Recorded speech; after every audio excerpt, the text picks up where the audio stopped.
What is going on, guys? In this video today, we're going to be going over how to succeed in the current Fortnite meta. I'm sure you guys have heard by now that Fortnite basically announced in their recent competitive state of development that health/shield per kill, faster material farming, and the 1500 material cap won't be returning to the game anytime soon. I've heard from a lot of you guys that ever since these changes were removed in Update 8.20, you've really been struggling. And I can totally understand why that is, because if you're still playing like you were when those siphon changes were in public matches, you're gonna be in for a very bad time. There's some skills that became way less important when siphon settings were in public matches, and now that everything's back to normal, those skills are back to being crucial for success. Since it appears that the current state of the game is here to stay for the foreseeable future, I think it'll be really helpful to talk about the skills and strategies needed to properly adapt your game. So without further ado, let's get right into it. Alright, so right now one of the biggest problems in public matches is the lack of materials. I said in my video a few days ago that I think the 40% faster farming rate getting removed has actually made people lazier than ever when it comes to farming materials. My friends and I even have this stupid little running joke that we've been saying for the last few weeks, where anytime we have between like 200 and 400 materials somewhat early in the game, we'll say, hey look, I have 300 mats, I bet I have the most in the entire lobby. Because of this problem, hands down one of the most important and underappreciated skills that's necessary for success is not overbuilding in fights and just generally conserving your materials. When the faster farming rate and 1500 material cap were still in the game, you could get away with overbuilding in fights so incredibly easily. In a 1v1 fight where you were at max materials, there was absolutely nothing wrong with using almost all 1500 of your mats. As long as you got the kill, you'd get 150 materials guaranteed, and since everybody always had materials, odds are the guy you killed would drop at least 500 or 600 on top of that, and if that wasn't enough, you could spend maybe 2 or 3 minutes hitting rocks, trees, and cars, and suddenly you're right back at 1500. Even in a team fight where you were taking on 2 to 4 enemies at once, anytime you were running low on mats, all you had to do was get a knock, turn it into a full kill, and then that enemy would drop enough materials for you to continue the fight. If you guys have played a decent amount of public matches recently, you would know that now this definitely isn't the case. Instead of entering fights with 1500 materials and being confident that you'll be able to replenish them fairly easily, you're now entering fights with 200 or maybe 300 materials, and you aren't confident at all that you'll be able to get any more as the fight goes on. When you're in a situation like this, although it goes against conventional Fortnite wisdom, you may not want to immediately go for high ground. Contesting high ground against a decent player or a team full of players is one of the quickest ways to burn through materials in all of Fortnite. I can't tell you how many times I'll see someone enter a fight with, say, 250 materials, and they started off by doing 90s 5 levels into the air. Yeah, you'll probably end up with high ground, but now you're in a situation where you have 60 materials left. How are you going to keep high ground when you can only build a total of 6 structures for the rest of that fight? Or your opponent could very easily just shoot you out, and now the 80% of total materials you just used all went to waste. When you believe that you're at a material disadvantage in a fight, or you simply don't think you're going to have enough mats to do what you want to do, you should try to fight from the low ground. If you're confident in your close range aim and your ability to make quick edits, you'll be able to pick up kills without using many materials. That's going to be your only chance in those scenarios where you only have a few hundred total mats and you're fighting multiple enemies at the same time. On top of that, you also can't assume in the middle of fights that anyone you kill is going to drop you a significant amount of materials. This is probably one of the most difficult things that I've had to adjust to since the removal of siphon settings. I'll basically knock an opponent and then make a super aggressive and risky play to rush and go for the full kill because I really want the guy's materials.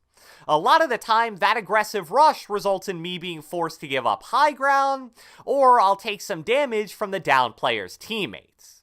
Now, if he were to drop, anything over 200 or 300 materials, giving up high ground or taking a little bit of damage is probably worth it. But when you eliminate that player and he drops you 50 wood, 30 brick, and 10 metal, you intentionally put yourself in a bad position and ended up with almost nothing to show for it. And it's funny because everything I just said about the importance of conserving materials can also be said for conserving your health and shield. When Siphon was still in the game, you could take a ton of damage in a fight, but as long as you got a kill or two, you'd replenish most, if not all of that lost health. But now, situations where you get kills but lose a ton of health in the process really hurt your chance of winning the game. So you need to make sure you're smart when it comes to picking your fights, and you want to avoid getting into any kind of 50-50 close range situation. Unless you get really lucky with the loot they drop, eliminating an enemy is not worth taking a 105 damage pump shot to the chest. Moving on, another skill that had diminished in importance when Siphon was in the game was avoiding and knowing how to counter being third party. That was probably my absolute favorite part of health and materials per kill.